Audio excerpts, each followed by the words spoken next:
Welcome to the Point. On this program, a look at another state house race, this time in the 81st District, where incumbent Rachel Hood decided not to seek re-election, creating an open seat. The 81st takes in parts of Grand Rapids, Plainfield, and Grand Rapids townships. The two major party candidates are Democrat Stephen Wooden and Republican Jordan Youngquist. First, we hear from Stephen Wooden. Tell me about yourself. What have you done up until now? What is your profession? And then we'll get into why you decided to get in this race. Well, Rick, I believe at heart that despite all of our differences, we all share common dreams, and we certainly share a common destiny. And that's why professionally I've worked in public and community service my entire life. Most of which for the last 7 years working for Dwelling Place of Grand Rapids, one of the largest affordable housing nonprofits in our community. I've personally helped build and renovate nearly 1,000 residences in West Michigan. Largely serving those that have just been priced out of the market and need a stable place to either purchase or rent. And on top of that, for the last 6 years, I've served as a Kent County Commissioner. And there I've been able to work across the aisle to get things done. Most notably, helping create new tools to further tackle our housing needs, helping create our new Affordable Housing Revolving Loan Fund, helping create our countywide Brownfield Redevelopment Authority. Two tools to help bring new investment into our community, help create more homes for workers and middle-class families so that we can keep our region growing and keep our region thriving. And I was proud to bring both Democrats and Republicans on board for building those tools. I want to talk about that, the Republicans, Democrats, nonpartisan, offices and that type of thing. But other than this being an open seat, what made you run for the State House? Yeah, well, look, I think as I shared before, I believe that folks, despite our differences, we share common dreams and a common destiny, and we deserve elected officials who are going to make those common dreams more of a reality.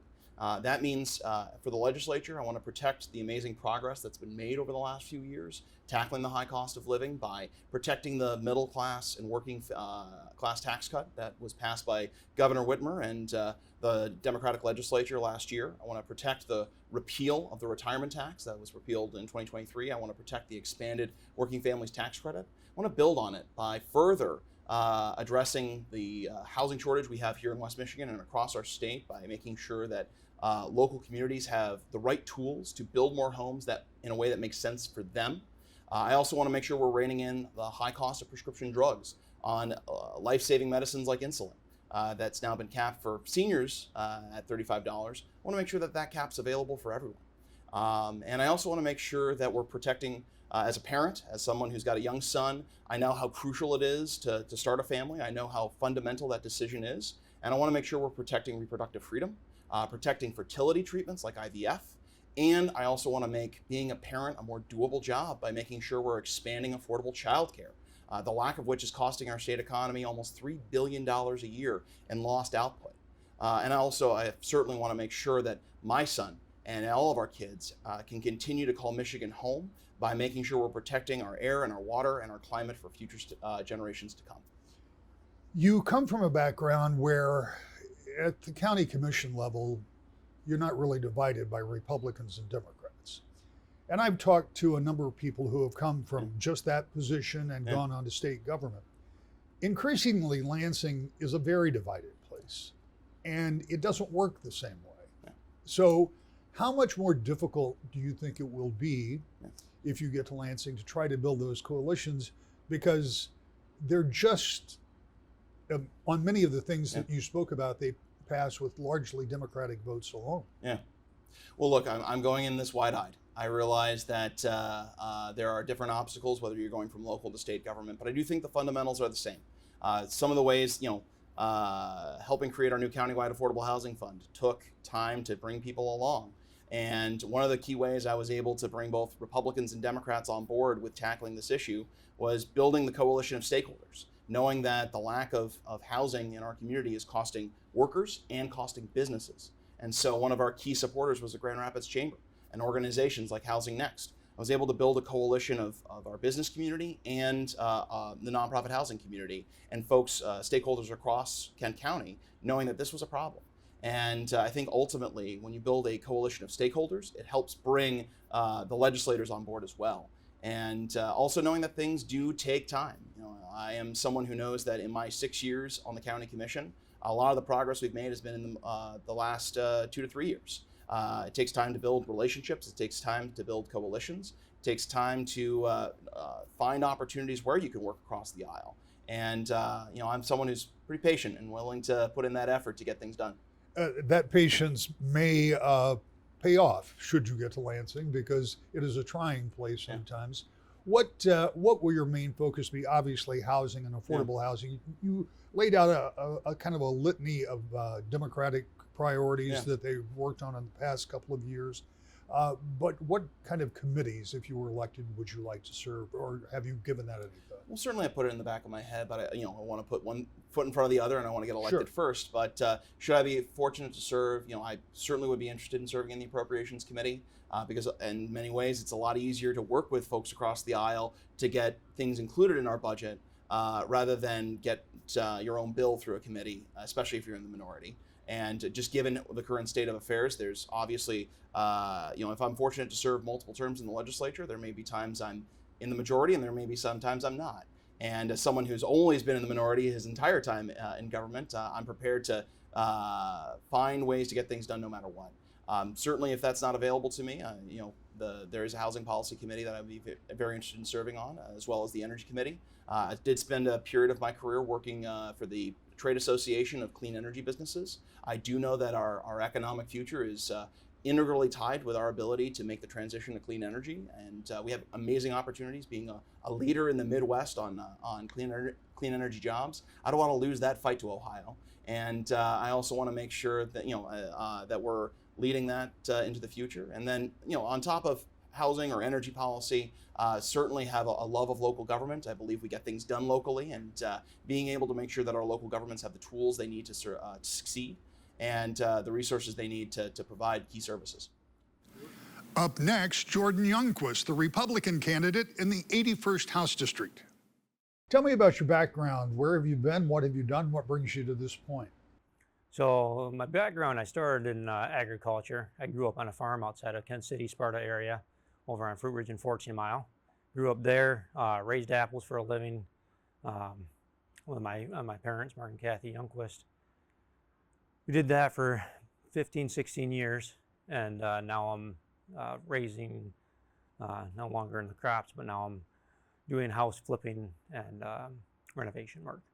What made you decide to get involved in politics? Because I know agriculture has a very vested interest in what happens in Lansing and in Washington, for that matter. Absolutely. But what was it that led you to run for this open seat? So when I was in agriculture, when I was farming, I was part of Farm Bureau and part of the County Farm Bureau Board. So I've been to DC with Michigan Apple. We've been to Lansing every single year and held legislative breakfasts, met with all the different legislators and congressmen. We've had senators and congressmen out to our farm, different things, different avenues that got me involved to beginning. When the seat came open, I realized that the direction our state is going, I thought I could step in and help either correct or hope the way that I see the future of our state going could go in a positive direction. And I keep looking at it from my children's perspective. The next generation's coming up. I really want to do something to help them out. So I thought this would be the best avenue to go. If good men stand by and do nothing, then they have an opportunity to do something, they should do it. Talk to me about that direction. What about the current direction don't you like, assuming there is something you would like to change? Well, I do know that with my personal belief and when I'm out talking to people, it's a big concern is the Title IX agenda going into our schools. Again, I have 5 kids, so for me that's a big concern. The ability to see guys playing in girls' sports or men going into girls' bathrooms. Those are things that, on the other hand, the other side of things, are definitely wanting to see happen, and that's something I can't stand for. When I see the open borders is a big issue, and my opponent wants open borders. He wants everybody to come in here. And right here in Grand Rapids, we've had a young lady murdered from an illegal migrant. And I just can't see how that benefits Michigan at all. From the state's perspective, there's not much you can do about borders, but there Correct. is something that you could do, perhaps, about the implementation of some federal rules like Title IX. How would you go about that? Would you try to legislate that, and what do you have to do to change the application of a federally imposed statute? Well, on the federal level, you're right. There's not much we can do on that. On a state level, we need to be able to flip the House. Right now, we're in the minority, 56 to 54 in the Republican minority. If we can flip those two seats, my vote's only 1 out of 110. I just want to do my part and be able to help out. In the short time we have remaining, what else would you focus on in Lansing besides those two issues? Because, you know, the number one, first and absolute have-to job for a member of the state house is you have to come up with a budget. Correct. And in the past few years, we've seen that budget grow considerably. Yes. And, you know, we don't know what the economy is going to do, and the revenue estimating conference will come along. But what would your approach be to budgeting? Again, understanding you're 1 of 110, but still, you could have some impact. Yeah, so I mean, I take the budget the same way I would have to do when we were in agriculture. You have to organically grow a budget. You can't just start printing money. You just can't vote on something that you don't have the income to do. My role and my thoughts is a smaller government, you know, different things, outreaches that we have to be able to cut in some way. What that is and what it is, I'm not sure. There are certain aspects to government that have to remain in order for the state to sustain. There's a lot of programs that can be cut, can be limited. I know people don't like to hear that, but there's certain things when your budget is grown by over 40% in just a matter of a short time frame, how can you sustain that? If we were to do that in agriculture, your farm would be shut down. You can't continue to go into debt that fast, that rapidly, and try to control a downward slide. It doesn't work. You have to be able to have a budget that balances. So my way of thinking is we have to be able to balance the budget before we can do anything different. Whether that goes to cutting different unnecessary spending, or if it's limiting government in certain ways, that still makes it that we're able to maintain a function, but being able to limit it in some way. If you were knocking doors, as you will be later when we get done with this interview, you only have about 30 seconds to make your impression at the door. What do you tell people? You know, my number one question that I ask people is if they're going to Lansing, what is the things in their mind, in their hearts, that they see as a concern that they would want to see fixed? And I get the same answers. It's the Title IX situation in the schools, it's the budget, the economy, and then the open borders. Across the board, that is the number one things that keep coming up.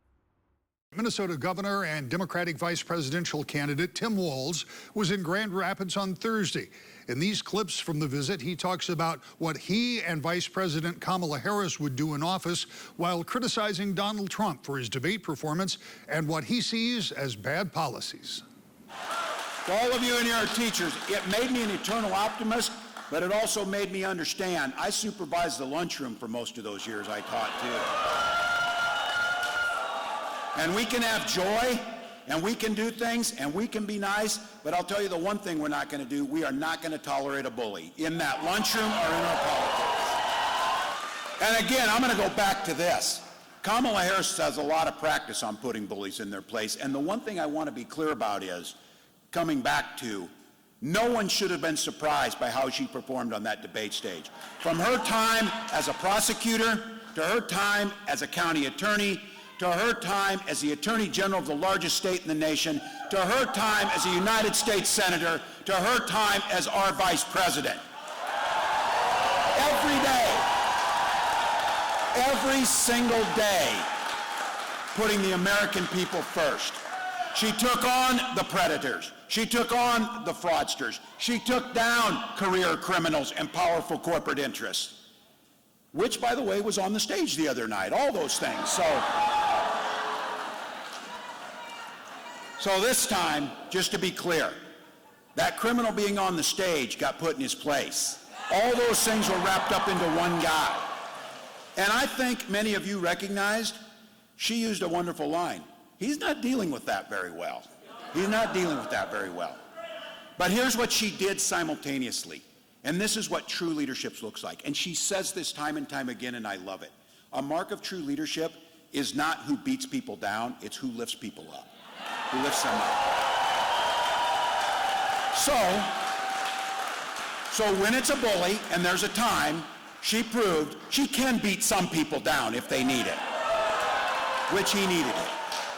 But for the American people, she laid out a plan for an opportunity economy, a place that's not just a concept. Go to KamalaHarris.com and you can see what's laid out there. Read it.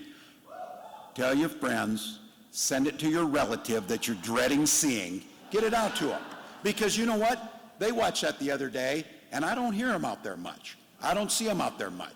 They're a little bit, because they're good people. They're our neighbors. They're like, that didn't look very presidential. Screaming about eating cats is not a solution. It's not a solution. But what Kamala Harris was talking about is things that you actually care about. They might not be sitting down at the bar talking about banning books, but they might down there be talking about, how can I afford a house? I'm working hard. I'm working hard. I want to have a house. And because that house becomes a home. To some of these folks, you're a real estate mogul, venture capitalist, whatever, that's just an asset to be traded and sold to whoever you want. For us, it's a place we gather around the kitchen table to talk to our kids about what happened at school. That's what Kamala Harris wants for you. That's what she wants for you.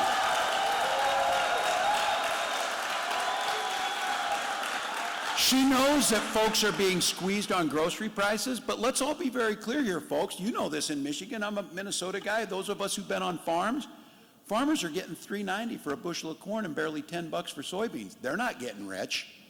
Somebody in the middle's taking a cut for not growing the corn, not processing the corn, not doing anything. She's talking about price gouging that's illegal in 37 states already and should be illegal across the country to gouge prices.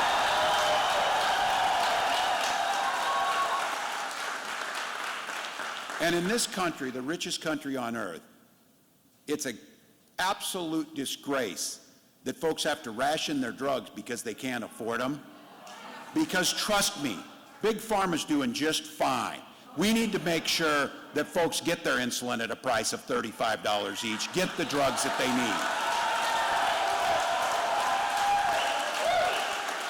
need. And you know what's really interesting? Because Gretchen Whitmer proved it. You can see this. We did it in Minnesota. Kamala Harris wants it for the country. You take care of workers. You make sure folks can unionize. You make sure folks have money. You know what happens when you do that? The economy grows and businesses soar.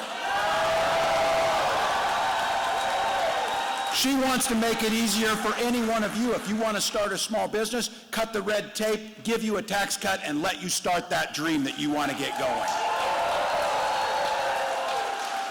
And I'm going to go back to this. You did it in Michigan. We did it in Minnesota. She has talked about it. On the first day she's in office and that bill comes over from Congress, she'll sign the PRO Act, making it easier to organize.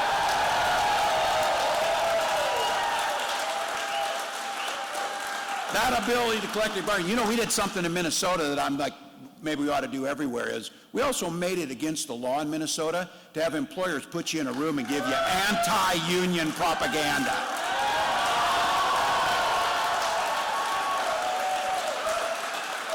If you're a factory worker, Kamala Harris is going to keep creating tens of thousands of manufacturing jobs right here in Michigan.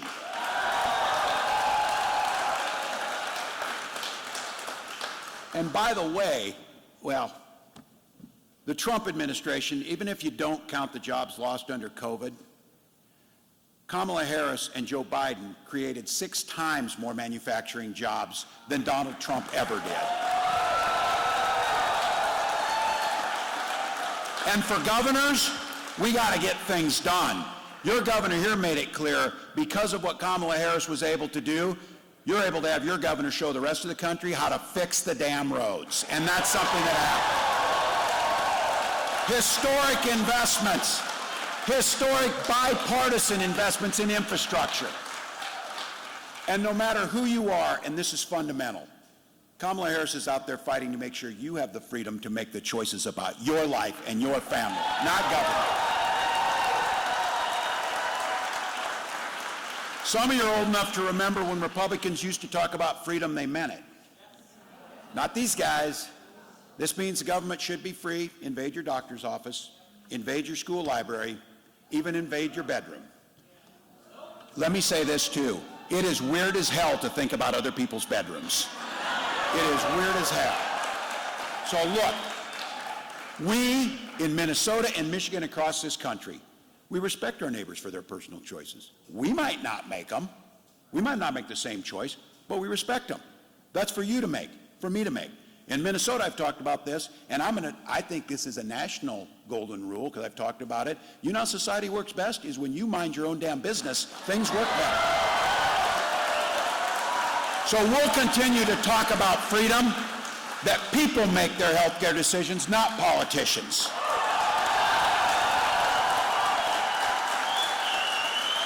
We mean freedom is to get a good education for a better job and a better future, not crippling student loan debt for the rest of your damn life.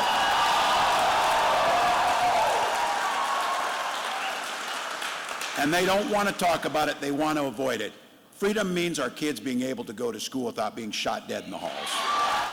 Because this started, and I love this story, as a young prosecutor. Kamala Harris talked about going in that courtroom for the first time.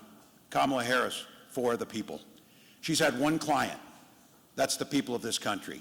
That's the people she's worked for. And she talks about this.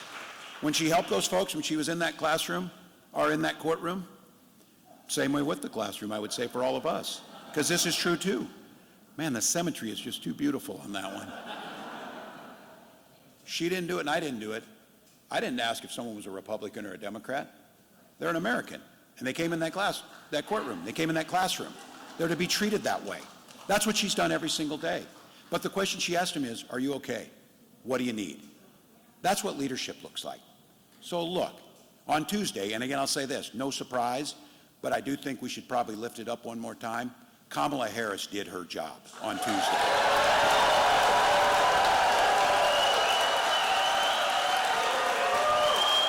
Now, Michigan and Grand Rapids, we need to do ours.